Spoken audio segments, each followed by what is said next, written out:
belajar tentang persamaan linear dengan metode grafik.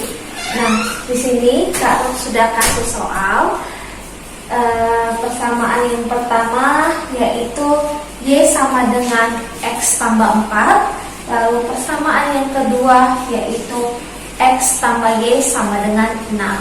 Oke, nah jadi kalau dalam menyelesaikan persamaan linear dua variabel, itu dapat kita gunakan dengan menggunakan metode grafik, substitusi, eliminasi, dan gabungan, di mana metode gabungan adalah perpaduan dari eliminasi dan substitusi. Oke, kita mulai dulu ya. Yang pertama kakak pilih ini metode grafik. Nah, kalau dikatakan metode grafik, berarti nanti kita menggambarkan titik-titik yang sudah kita peroleh di bidang koordinat kartesius. Masih ingat kan bidang koordinat kartesius? Nah, kalau bidang koordinat kartesius berarti terdiri dari sumbu X dan sumbu Y, di mana sumbu X ada yang bernilai positif negatif, begitu juga sumbu Y ada bernilai positif dan negatif. Sebelum kita menggambar bidang koordinat kartesiusnya, berarti kita tentukan dulu titik-titik pada persamaan pertama dan persamaan kedua dengan menganggap salah satu nilai pada sumbu X dan sumbu Y-nya bernilai 0, maka kita akan mendapat titik yang menjadi pasangannya nanti, ya. Oke, kita mulai dulu. Yang pertama, untuk yang pertama, persamaan pertama kita gambarkan dengan menggunakan tabel, di mana tabelnya untuk yang X dan Y, dimana kalau X-nya bernilai 0, maka Y-nya akan bernilai berapa? Begitu untuk persamaan 1. Nah, kalau misalnya X-nya bernilai 0, ini X-nya di sini bernilai 0. Kita kasih kotak dulu ya adik-adik. Nih, bernilai 0. Bernilai 0. Maka 0 tambah 4, ya, 0 tambah 4 yaitu 4. Maka Y-nya bernilai 4 ya. Y-nya bernilai 4. Nah, sekarang gantian. Tadi yang pertama X-nya bernilai 0. Sekarang Y-nya bernilai 0. Jadi bagaimana kalau 0-nya ditempati pada tabel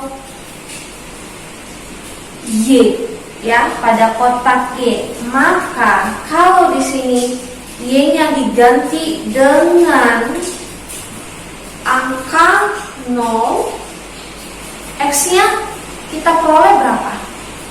Jadi beda rumusnya ya adik-adik. Nah, caranya seperti ini. Kalau Y-nya sama dengan 0, maka X tambah 4. Nah, kita kan tujuannya mau mendapatkan nilai variabel X-nya, ya. Berarti 4 bisa kita pindah ruaskan ke kiri, di mana nanti akan di join atau disatukan dengan 0, karena 0 dan 4 itu sama-sama konstanta, ya. Jadi 0 yang awalnya 4 bernilai positif, maka dia akan berubah menjadi negatif 4 karena sudah pindah ruas, ya. Nah, jadi X-nya akan bernilai 0 kurang 4 berapa? Ya, 0 kurang 4 adalah negatif 4. Maka 0 dikurang 4 adalah negatif 4 milik X, ya. Nah, ini kita isi dulu ya adik-adik. Kita isi dulu dengan angka negatif 4. Sudah kita dapat ya. Itu masih untuk persamaan 1. Begitu juga untuk persamaan keduanya. Dimana persamaan keduanya sama caranya, dengan membuat tabel untuk X dan Y, ya, X dan Y sama ya adik-adik. Nah, jadi kita bisa langsung ya, biar cepat ya. Oke, kalau dia di sini 0, maka Y-nya 6, ya. Andaikan dia di sini 0, maka di sini 0 tambah Y kan Y. Y sama dengan 6, ya. Lalu kalau Y-nya 0, nih, Y-nya 0 nih, adik-adik, Y-nya 0. Maka X tambah 0, X-nya 6. Oke. Nah, jadi kalau kita sudah ketemu titik-titik pasangan dari sumbu X dan sumbu Y pada persamaan pertama dan kedua, nanti kita padukan keempat titik tersebut dalam bidang koordinat kartesius. Seperti apa? Oke, kita akan gambarkan bidang koordinat kartesiusnya dulu. Ini ya, bidang koordinat kartesiusnya.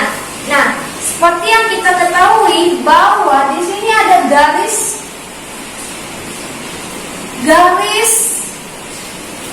horizontal dan vertikal.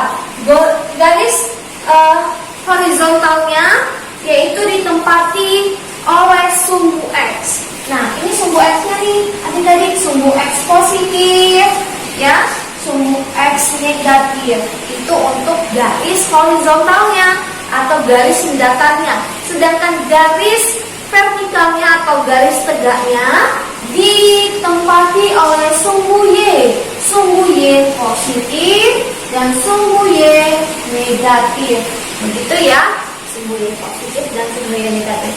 Nah, jadi kedua sumbu ini akan diisi oleh angka, bilangan angka atau bilangan real, baik positif, 0 dan negatif, ya. Oke, jadi kalau yang di tengah itu diisi oleh angka 0 dan sebelah kanan dari angka 0 itu ditempati oleh bilangan positif. Kita mulai dari angka 1, 2, 3, 4, 5, 6 dan seterusnya. Begitu juga sebelah kiri angka 0 ditempati oleh bilangan negatif, ya. Negatif 1, negatif 2, negatif 3, negatif 4, negatif 5 dan negatif 6. Begitu ya adik-adik. Nah, jadi sama halnya dengan sumbu Y positifnya. 1, 2, 3, 4, 5, 6. Min 1, min 2, min 3, min 4, min 5, min 6. Jadi kalau kakak katakan min 6, min 5, itu artinya minus ya, negatif ya. Oke. Nah, jadi kita letakkan posisi titik yang sudah kita peroleh pada kedua tabel ini. Ini tadi tabel pertama ya. Tabel pertama dari persamaan pertama, tabel kedua dari persamaan kedua. Oke? Ya. Jadi kita pasangkan dulu 0 dan 4.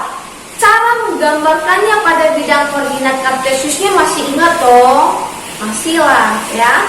Ini sudah kita pelajari pada SMP. SMP kita sudah belajar tentang sistem koordinat ya. Nah, 04 kita mulai dari sumbu X. Sumbu X ditempati oleh angka 0 ya. Lalu 4 berarti pada sumbu Y. 04. Nih, kita kasih titiknya. Ya, kita tulis dulu deh titik A-nya. Nah, jadi kita anggap ini titik A, titik B, titik C, dan titik D. Biar mudah kita menggambarkannya. Oke, kita lanjut titik B-nya, negatif 4 dan 0. Negatif 4 dan 0. Dia berada di sini ya, dia tidak bergerak ya. Dia berada pada sumbu X-nya. Kalau yang tadi 04 itu berada pada sumbu Y-nya. Dan negatif 40 berada pada sumbu X-nya. Oke, lanjut. 06 berarti ke atas lagi. Ini dengan titik C, ini tadi dengan titik D. Oke, titik D-nya 60. Oke, 60. Di 60. Ya, oke. kita pasangkan dulu ya. Kita pasangkan dulu titik A dan titik B supaya kita mendapatkan garis pertamanya. Kita sudah dapatkan titik A, titik B, titik C, dan titik D. Lalu kita hubungkan titik A dan titik B-nya ya untuk garis pertamanya. Oke, kita perhatikan ya, titik A di sini, titik B di sini. Kita hubungkan dengan memakai penggaris ya. Lalu kita hubungkan kedua titiknya, akan membentuk garis lurus ya. Lalu kita perpanjang garis pertama tadi sehingga kelihatan akan membentuk garis lurus. Nah, ini kita tulis dengan garis pertama. Lalu titik C dan titik D kita hubungkan untuk mendapatkan garis keduanya. Oke, titik C dan titik D kita hubungkan. Di sini tadi titik D ya, tadi titik C dan titik D kita hubungkan. Ya, lalu kita perpanjang.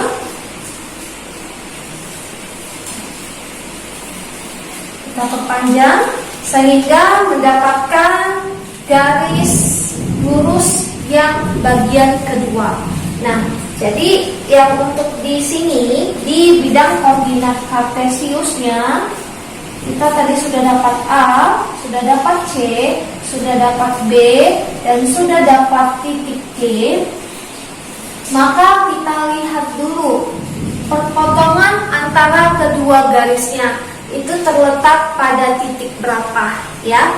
Kalau kita hubungkan dengan memakai garis putus-putus yang tegak lurus terhadap bidang sumbu X-nya ya, dia akan berada di titik 1 dan di titik 5.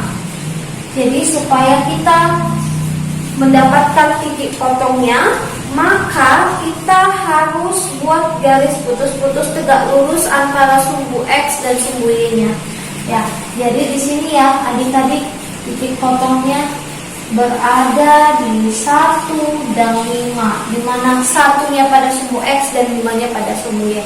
Oke, jadi kita uji coba dulu titik 1 dan titik 5 ini untuk persamaan 1 ataupun persamaan 2. Kalau misalnya memenuhi persamaan 1 atau persamaan 2, maka sudah pasti titik potongnya 1 dan 5. Titik potong dalam arti tadi ya, titik pertemuan antara kedua garis di mana itu merupakan nilai tengahnya. Oke? Ya, kita coba dulu. Mau pilih mana? Persamaan 1 atau persamaan 2? Enaknya sih persamaan 2 ya, langsung ya. Oke. X-nya tadi 1 ya. Dari sini X-nya kita tulis persamaan kedua. X-nya kita ganti dengan 1 ya. X-nya kita ganti dengan 1, kemudian Y-nya kita ganti dengan 5. Apakah benar? Ini kan masih tanda tanya ya. Apakah benar 1 dan 5 sama dengan 6? Ya, benar ya. 1 tambah 5 itu sama dengan 6. Maka di ruas kiri dan di ruas kanan nilainya sama-sama 6. Jadi benar ya, untuk titik potong pada persamaan 1 dan 2 dengan metode grafik, titik potongnya yaitu 1 dan 5. Begitu juga kalau untuk persamaan 1 tambah 4 ya.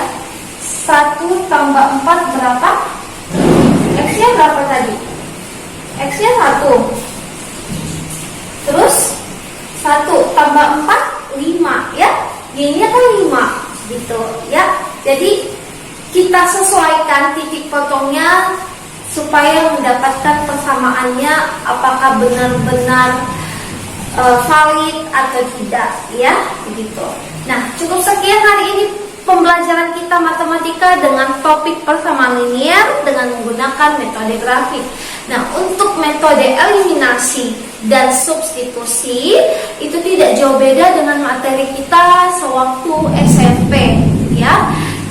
Jadi lebih jelasnya, lebih kompleksnya lagi pada level SMA ini dengan mengulasnya melalui soal cerita. Nah, nanti di dalam soal cerita kita harus memahami maksud soal ceritanya itu sehingga kita bisa membuat model matematikanya dalam bentuk variabel sehingga kita dapat menyelesaikannya dan memilih metode yang mudah kita pahami dan mendapatkan himpunan penyelesaiannya. Oke adik-adik, sekian dan terima kasih. Selamat belajar.